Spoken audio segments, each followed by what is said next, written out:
America के राष्ट्रपति Donald Trump ने लगता है ईरान से ऐसा समझौता किया है जो इजराइल को बिल्कुल मंजूर नहीं है। इजराइल के प्रधानमंत्री बेनियामिन नेतन्याहू ने आज डोनाल्ड ट्रंप की ईरान के प्रति रियायतों के लिए कड़ी आलोचना की। ट्रंप और नेतन्याहू ने ईरान के साथ संघर्ष के भविष्य को लेकर आपातकालीन टेलीफोन वार्ता की और नेतन्याहू के कार्यालय ने बताया कि दोनों नेताओं की बातचीत तनावपूर्ण रही और इससे मध्य पूर्व में युद्ध को लेकर उनके अलग अलग नजरिए सामने आए। नेतन्याहू तेहरान के प्रति अधिक आक्रामक रुख अपनाने के पक्ष में हैं, जबकि व्हाइट हाउस अभी भी इस स्थिति का कूटनीतिक समाधान खोजने की कोशिश कर रहा है। आखिरकार, जैसा कि एजेंसी एक्सियोस लिखती है, नेतन्याहू बहुत गुस्से में थे क्योंकि ट्रंप ने कतर और पाकिस्तान की डील पर सहमति जता दी थी। असल में उन्होंने कथित तौर पर सबकी राय को नजरअंदाज कर दिया, जैसा कि बताया गया है। तो आखिर मुख्य मतभेद क्या है, आइए मिलकर चर्चा करें। मेरा नाम अलेक्स सीविची है और आइए इस विषय पर मिलकर चर्चा करें। इससे पहले कि हम शुरू करें, मैं आपसे अनुरोध करता हूं, कृपया इस YouTube चैनल को सब्सक्राइब करें, इस एपिसोड को लाइक करें, वीडियो के नीचे कोई भी कमेंट लिखें और मेरे टेलीग्राम चैनल पीची न्यूज को भी सब्सक्राइब करें। उसका लिंक इस वीडियो के डिस्क्रिप्शन में है। ताजा खबरें आपको समय समय पर मिलती रहेंगी। वीडियो के डिस्क्रिप्शन में लिंक है जहां ताजा खबरें तुरंत प्रकाशित होती हैं। तो जैसा कि कई मीडिया संस्थानों ने बताया है, चाहे वो अमेरिका हो या इजराइल, राष्ट्रपति ट्रंप और प्रधानमंत्री बेन्यामिन नेतन्याहू ने एक कठिन टेलीफोन बातचीत के दौरान ईरान के साथ समझौता करने के नए प्रयासों पर चर्चा की। इसी दौरान एक सूत्र ने बताया कि बातचीत के बाद, उद्धरण है, नेतन्याहू आग बबूला थे। मतलब वो इस बातचीत से बेहद गुस्से में थे। और यहां मैं तुरंत ये बात कहना चाहूंगा, इसी समय यह खबर आई कि ईरान के सर्वोच्च नेता मादश्तबा खामेनेई ने आदेश दिया है कि ईरानी वार्ताकार किसी भी हालत में ईरान से समृद्ध यूरेनियम के निर्यात पर सहमति न दें। यानी उन्होंने आदेश दिया कि यह यूरेनियम ईरान की सीमा में ही रहना चाहिए, जबकि मैं याद दिला दूं कि ट्रंप इसके ठीक उलट पर जोर दे रहे थे। वे इसे अमेरिकियों को सौंपने की मांग कर रहे थे। अब सूत्रों के अनुसार कतर और पाकिस्तान ने अन्य क्षेत्रीय मध्यस्थों के साथ संशोधित शांति ज्ञापन तैयार किया है, अमेरिका ईरान मतभेद दूर करने की कोशिश के लिए। ये उस समय हो रहा है जब डोनाल्ड ट्रंप ईरान पर बड़े हमले के आदेश को लेकर हिचकिचा रहे हैं और समझौता करने की कोशिश कर रहे हैं। नेतन्याहू बातचीत को लेकर बेहद संदेहपूर्ण हैं और इसके विपरीत वे युद्ध को फिर से शुरू करना चाहते हैं ताकि ईरान की सैन्य क्षमता को और कमजोर किया जा सके और उसकी सबसे महत्वपूर्ण बुनियादी ढांचे को नष्ट करके शासन को कमजोर किया जा सके।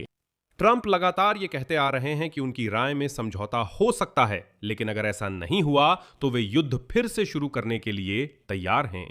और जैसा कि खुद ट्रंप ने कहा, उद्धरण है, सवाल सिर्फ इतना है कि क्या हम इस काम को अंजाम तक पहुंचाएंगे या वे कोई दस्तावेज पर हस्ताक्षर करेंगे। देखते हैं क्या होता है। अमेरिका और ईरान समझौते पर पहुंचने और युद्ध फिर से शुरू होने की कगार पर हैं। और सबसे बुरा यह था कि ट्रंप ने सार्वजनिक रूप से यह भी कहा, उद्धरण है, नेतन्याहू वही करेंगे जो मैं उनसे चाहूंगा। इस बारे में उन्होंने कहा, मैंने नोट किया कि उनके संबंध अच्छे हैं, लेकिन ट्रंप ने सार्वजनिक रूप से नेतन्याहू का अपमान किया और कहा कि वो वही करेंगे जो मैं कहूंगा। उनकी राय की परवाह नहीं है। मैं कहना चाहूंगा कि दोनों नेताओं में पहले ईरान को लेकर मतभेद रहे, लेकिन जंग के दौरान वे करीबी तालमेल में रहे। और अब सूत्रों के अनुसार पाकिस्तान, कतर, सऊदी अरब, तुर्की और मिस्र ने पिछले कुछ दिनों में अमेरिका और ईरान के बीच मतभेदों को दूर करने के प्रस्ताव को स्पष्ट करने पर काम किया है। 2 अरब अधिकारियों और एक इजरायली सूत्र के अनुसार कतर ने हाल ही में अमेरिका और ईरान को एक नया शांति प्रस्ताव पेश किया है। एक अरब अधिकारी ने बताया कि कतर ने इस हफ्ते तेहरान में प्रतिनिधिमंडल भेजा ताकि ईरानियों से समझौते के ताज़ा मसौदे पर बात हो सके। फिर भी ईरान की विदेश मंत्रालय ने बुधवार को कहा कि बातचीत जारी है, लेकिन वे केवल ईरान के 14 बिंदुओं वाले प्रस्ताव के आधार पर ही चल रही हैं। और पाकिस्तान के गृह मंत्री भी मध्यस्थता में मदद के लिए तेहरान में मौजूद हैं। कतर ने कहा कि उन्होंने अपना प्रस्ताव रखा है और उस पर ईरानियों से चर्चा कर रहे हैं। ईरानी कहते हैं कि हम आगे बातचीत सिर्फ अपनी शर्तों के आधार पर ही जारी रखेंगे और इन सभी नए प्रयासों का मुख्य उद्देश्य ईरानियों से उनकी परमाणु कार्यक्रम के तहत और अधिक ठोस प्रतिबद्धताएं हासिल करना है। साथ ही अमेरिका से यह भी जानना है कि ईरान की जमी हुई संपत्तियां कैसे धीरे धीरे मुक्त होंगी।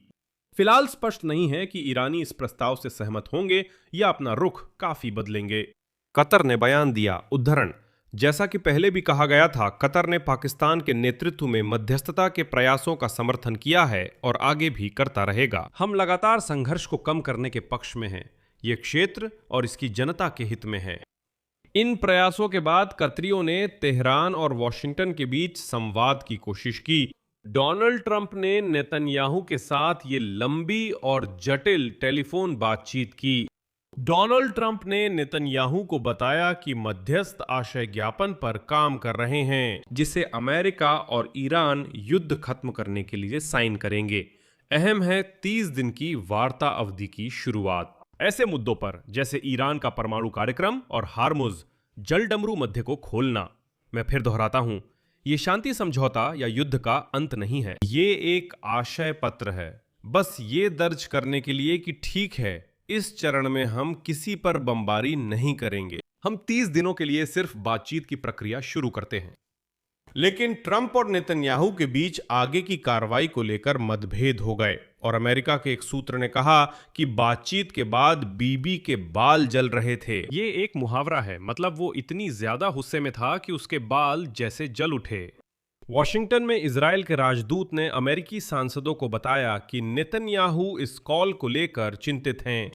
नेतन्याहू पहले भी बातचीत के दौरान चिंतित थे, भले ही सौदा न हो पाया हो। कुछ लोग कहते हैं कि वो हमेशा चिंतित रहते हैं, इसमें नई बात नहीं है। मैं साफ कह दूं, जरूर कुछ हुआ है। यह बातचीत का संदर्भ समझना जरूरी है। ईरान के विदेश मंत्रालय के प्रवक्ता ने कहा कि वार्ता की सफलता के लिए अमेरिका को ईरानी जहाजों के खिलाफ अपनी समुद्री डकैती रोकनी होगी और धनराशि को जारी करने पर सहमत होना होगा। इजराइल को लेबनान में युद्ध रोकना चाहिए, ये बातचीत शुरू करने की जरूरी शर्तें हैं।